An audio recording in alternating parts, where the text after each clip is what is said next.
Hello friends, ఈరోజు నేను చెప్పబోయే కథ పేరు దయ్యాల కోట. ఆ కోట ఒక చిన్న ఊరి చివరన ఉంటుంది. ఉదయం చూస్తేనే చాలా భయంకరంగా ఉండే ఈ కోట రాత్రి అయితే ఎవ్వరూ ఆ ఊరి వారు 8 గంటల తరువాత ఆ కోట వైపు రావడానికి సాహసం చేయరు.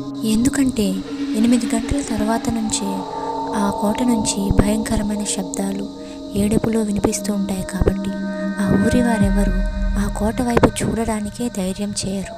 అయితే 8 గంటల తర్వాత ఒక వ్యక్తి వారి భార్య మరియు కుమారుడితో కలిసి ఆ కోట వైపు నుంచే వస్తున్నారు.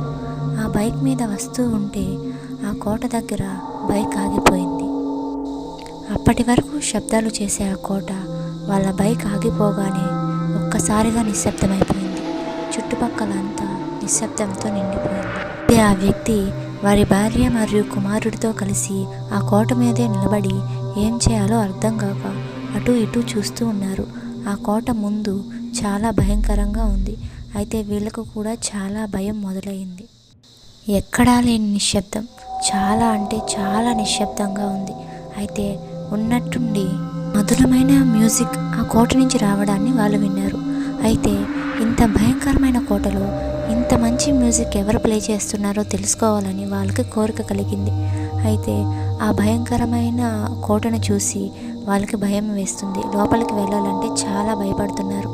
అందుకనే బయట నుంచి ఆ మ్యూజిక్ని వింటూ ఎవరు ప్లే చేస్తున్నారో లోపలికి వెళ్దామా వద్దా అని ఆలోచిస్తూ ఉన్నారు.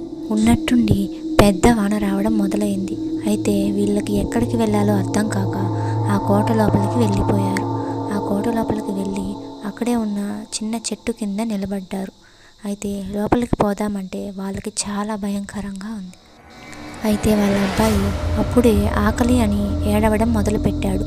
అయితే వీళ్ళకి ఏమీ అర్థం కాలేదు. చేతిలో తినడానికి కూడా ఏమీ లేదు. అదే సమయంలో కోటలో నుంచి మంచి ఆహారం ఉన్న వాసన వస్తూ ఉంది. అయితే అది వాసన చూసిన వాళ్ళ అబ్బాయి పరిగెత్తుకుంటూ ఆ కోట గోడలకు ఆనుకొని ఉన్న తలుపును నిదానంగా తెరిచాడు. అయితే ఒక్కసారిగా చాలా పక్షులు వారి మీద దాడి చేశాయి. ఒక్కసారిగా ఒక భయంకరమైన నవ్వు వాళ్ళకు వినిపించింది. అయితే ఆ బాబు అక్కడే స్పృహ తప్పి పడిపోయాడు. వాళ్ళ అమ్మ కూడా అక్కడే స్పృహ తప్పి పడిపోయింది. అయితే ఆ వ్యక్తి వాళ్ళని లేపడానికి నీళ్ళ కోసం ఆ కోటలో అంతా తిరుగు చూస్తూ ఉన్నాడు. అయితే ఒక కుండ అతనికి కనిపించింది. ఆ కుండలోకి వెళ్ళి నీరు తీసుకురావాలని పరిగెత్తుకుంటూ వెళ్ళాడు. ఆ కుండ ఓపెన్ చేసి చూడగానే ఆ వ్యక్తి పెద్దగా అరిచాడు. చాలా భయపడ్డాడు, ఏడుస్తూ ఉన్నాడు. అయితే ఆ కుండలో ఏముండి ఉంటుంది అంటే వాళ్ళ కొడుకు తలకాయి మరియు రక్తం. కుండ అంతా రక్తమే ఉండి ఉంటుంది. అయితే పరిగెత్తుకుంటూ బయటకు వచ్చి చూస్తే అక్కడ వాళ్ళ కొడుకు కనిపించడు. వాళ్ళ భార్య మాత్రమే ఉంటుంది. ఇది చూసిన అతను ఇంకా ఎక్కువగా ఏడుస్తూ ఉంటాడు. అయితే అప్పుడే ఆ కోట మేడ మీద నుంచి నాన్న నన్ను కాపాడు అని వాళ్ళ కొడుకు వాయిస్ వినిపిస్తుంది. అయితే అది విన్న అతను పరిగెత్తుకుంటూ కోట మేడ మీదకు వెళ్తాడు. అక్కడ ఉన్న దృశ్యాన్ని చూసి అతడు భయపడతాడు. ఎందుకంటే వారి భార్య అక్కడ పాతబడిన ఫ్యాన్కి ఉరివేసి కనిపించి ఉంటుంది. ఇది చూసిన అతనికి ఏమీ అర్థం కాదు. భయాందోళనకు గురి అవుతాడు. అదే భయంతో బయటకు వచ్చి చూస్తే అక్కడ వారి పిల్లవాడు మరియు భార్య ఇద్దరూ కనిపించరు. వాళ్ళు బయట నుంచి పిలుస్తున్నట్టు కనిపిస్తుంది. అయితే వాళ్ళ కోసం బయటకు వెళుతూ మధ్యలో ఉన్న బావిలో పడిపోతాడు. వాళ్ళు కోటలోకి వచ్చేటప్పుడు ఆ బావి అతనికి కనిపించదు.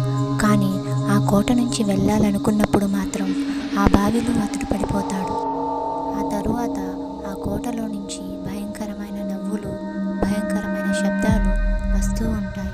అయితే ఎప్పుడు ఆ కోటలో నుంచి ఏడుపులే కానీ నవ్వులు రావడం ఏంటి అని ఆ ఊరి ప్రజలు ఆలోచిస్తారు. అయితే వాళ్ళకు అర్థమైన విషయం ఏమిటంటే ఆ కోట ఎప్పుడూ లాగానే ఎవరో కొంతమందిని బలి తీసుకుంది అని అర్థమవుతుంది. అయితే ఉదయం అవుతుంది. అటుగా వెళ్తున్న ఒక వ్యక్తి ఆ కోట ముందు రక్తం ఉండడాన్ని చూసి లోపలికి వెళ్ళి చూడగా ఆ బావిలో 3 శవాలు ఉంటాయి.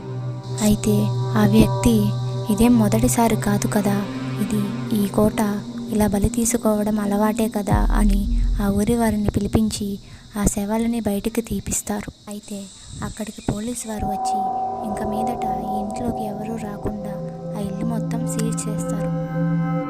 ఆ కోట వల్ల ఎవరి ప్రాణాలు పోవని ఆ ఊరి వారందరూ బలంగా నమ్ముతారు.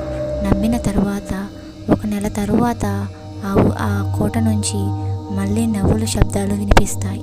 ఈసారి మళ్ళీ ఆ కోట ఎవరిని బలి తీసుకుందో పాపం. ఈ వీడియో మీకు నచ్చినట్లయితే లైక్ చేయండి, షేర్ చేయండి అండ్ సబ్స్క్రైబ్ చేయండి. ఇలాంటి మరిన్ని horror stories and thriller stories కావాలంటే మన ఛానల్ని సబ్స్క్రైబ్ చేసుకోవడం మాత్రం మర్చిపోకండి.